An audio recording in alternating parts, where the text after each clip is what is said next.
Joe Rogan wants to see UFC heavyweights taking PEDs again. Joe says he's tired of seeing fat heavyweights and wants guys like Alistair Overeem back.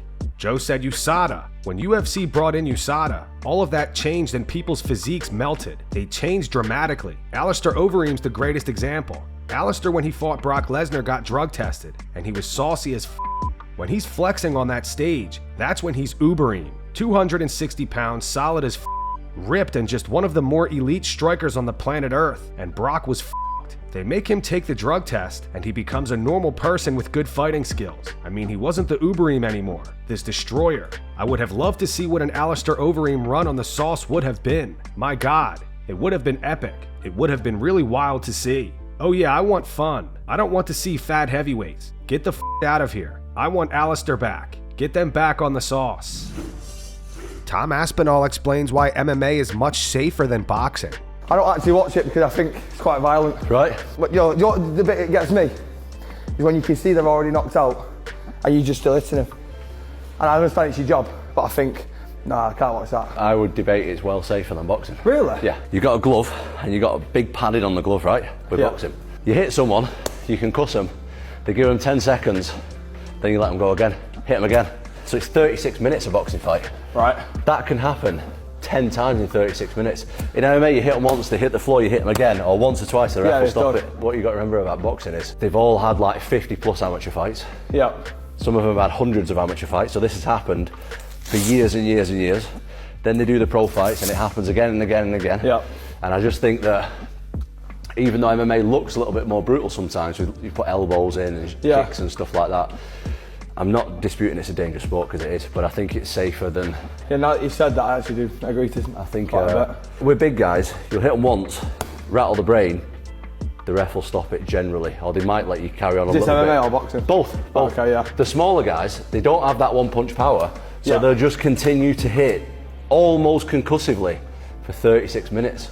And I think that over the long term, there's more damage. That's I'm not saying that MMA is not dangerous, but I'm saying that boxing is more dangerous. I don't know if it's more dangerous, but I think that a lot of people see the big gloves and see just the punches and they think that's a lot less. I don't think of it like that. Mateusz Gamrot posted some footage of Dustin Poirier sparring. Dustin is currently preparing to face Max Holloway for the BMF title at UFC 318.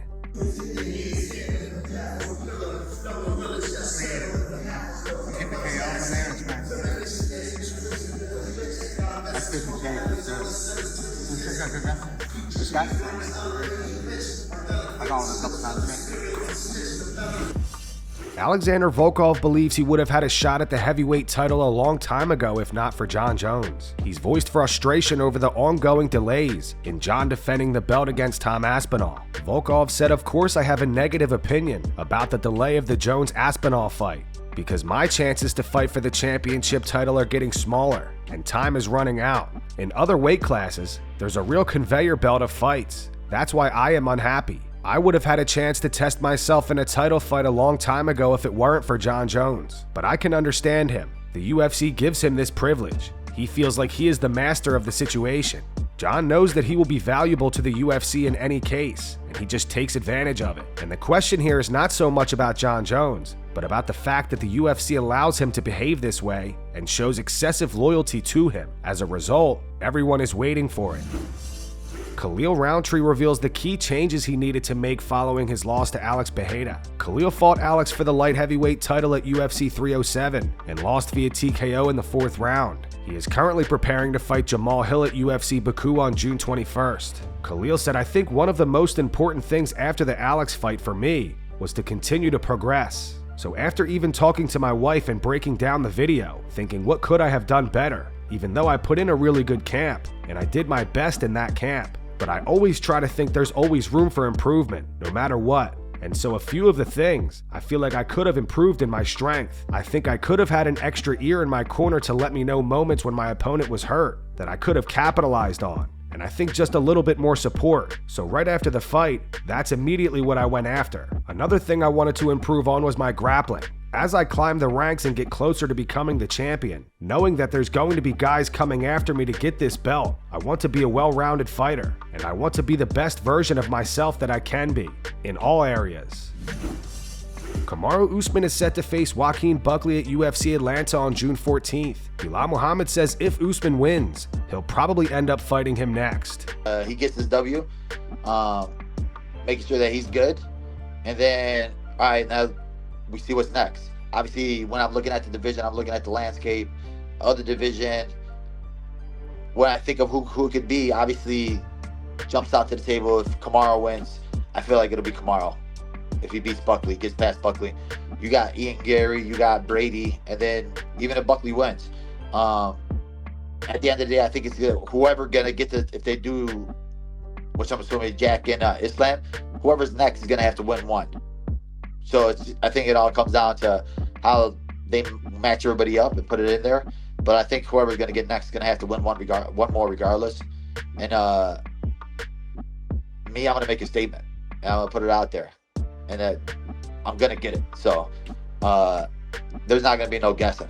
I felt the best I ever felt. I felt the strongest I ever felt. It was a great camp, great things. And like I said, I feel like I'm still improving every single fight. I'm still getting better every single fight. And I still have that hunger and desire to keep achieving greatness. There's nothing in me that's like, oh, I'm done now, or I'm sad now, or all right, let's just see what YouTubers are out there. Nah, man, I'm still chasing the legacy. I'm still chasing the dream. I'm still chasing GSP. GSP lost the belt and he gained it back. So for my mentality, we're still here. And I don't care how old they are or how old they think I am. Go in there and beat me. And there's not a lot of guys that are going to be able to do that. Henry Cejudo discusses the altercation between Kamaru Usman and Belal Muhammad on an unaired episode of the Pound for Pound podcast. Henry confirms it did get physical, and they do plan on releasing the episode eventually. I was actually kind of happy that, Kamaru was like, yeah, bring him on, because you wouldn't want to do a podcast with somebody that has your belt, especially feel that way, especially when the has been thrown. I feel like with a guy like Belal, he was doing a lot of with Kamaru. He did that whole song, with that whole country song. I don't know if you guys saw that that Belal did on Kamaru. It was actually kind of funny, dude. I ended up sending it to him, but he didn't like it. So I think, the jabs kind of started being thrown around. So there was already drama coming in. So once they came in, and then I was kind of like the mediator there, hey, what's up, Belal? What do you think of Kamaru? Kamaru, what do you think of Belal? And then just started kind of escalating, because I'll be honest with you, man, probably Kamaru started it, but I could see why. You know what I'm saying? So then all of a sudden, I think Kamaru said it's on site, and then Belal said, well, it's on site. What's up? And then Kamaru gets up, and then you guys gotta wait till we release the tape. Legit, there's a scuffle there, dude. I was in the middle. I had a sprained ankle. I was trying to help. Like the whole production crew, everybody kind of started coming in. They had to take both of them. It was about a good maybe 8 people there. And like 4 was trying to get on Belal, and then but the hands were thrown. Was Ali there? Slaps were given. Was Ali there? The manager? No, he wasn't. Daniel Cormier reacts to the footage of Nate Diaz getting into a physical altercation on ALF Reality. DC notes that Nate is now 40 years old with a family and says it's not really cool to be out there street fighting anymore. And it's like, at some point, right? This is just me. Yeah, he's 40 years old. At some point, guys, you can't be fighting in the street. When is it not cool to be the tough guy anymore? At 40 years old. We've seen some pictures of Nate, beautiful family, beautiful house, kids, wife. We know now that while that side of him is a side of him, we also know that Nate Diaz lives a beautiful life with a beautiful family, insecurity, and all these other things. When is it not cool to be the guy that fights in the street anymore? Or carry yourself in that way like you fight in the street anymore, right? At 40. They used to make these jokes from all the way back to Varsity Blues and all those games of the guy that would show up with the Letterman's jacket.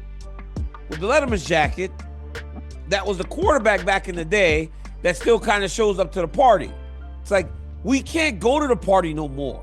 I don't go out anywhere. I don't do, and even at 41 years old when I fought my last fight, I wasn't out doing the same things I did than when I was in my 20s. In his 20s, walking around like that was cool. But at 40, it just serves no purpose to me. It just serves no purpose to me. It looks like there was another physical altercation on the ALF reality show. Jorge Masvidal posted footage to his Instagram story showing blood on the floor after it went down. Murder scene just happened. I love my Russians, man. I love this. Oh man, no but action. Woo.